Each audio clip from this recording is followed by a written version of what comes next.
President Biden plans to appoint tribal leader Marilynn Malerba as U.S. Treasurer, making her the first Native American to hold that position, and the first Native woman to have her signature appear on American currency.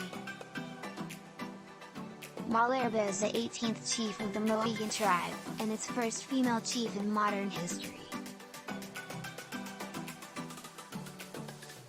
Before becoming chief, a lifetime appointment made by the tribe's Council of Elders, in 2010, she was the chair of the Tribal Council and served in tribal government as the Executive Director of Health and Human Services. She is also a former member of the Treasury Tribal Advisory Committee.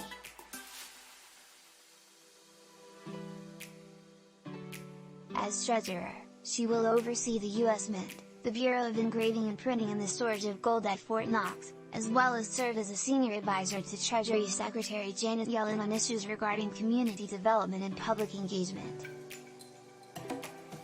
She will also lead the Treasury's newly established Office of Tribal and Native Affairs, which will coordinate tribal relations across the department and house staff dedicated to communication with tribal nations. I am honored and humbled by Secretary Yellen and the Biden administration's commitment.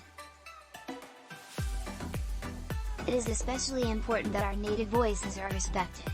Biden announced his intent to nominate Malerba on Tuesday, the same day that Yellen visited the Rosebud Indian Reservation in what the Treasury described as the first trip by a Treasury Secretary to a tribal nation. Yellen spoke with residents and tribal leaders about how the Biden administration is working to support the tribal nation's pandemic recovery and expand economic opportunity, and also praised Malerba's forthcoming appointment as a step in that direction. "This is an historic appointment," Yellen said. Her now leadership and experience will deepen our commitment to help expand economic opportunities for all tribal communities. Malerba began her career in healthcare, working as a registered nurse and ultimately the director of cardiology and pulmonary services at Connecticut's Lawrence Plus Memorial Hospital. Malerba's family has deep ties to public service. She is the great-granddaughter of Chief Matagha, known as Burrill Fielding, and her mother, Loretta Roberge, served on the Tribal Council for 3 decades and held the position of Tribal Elder Female of Respect.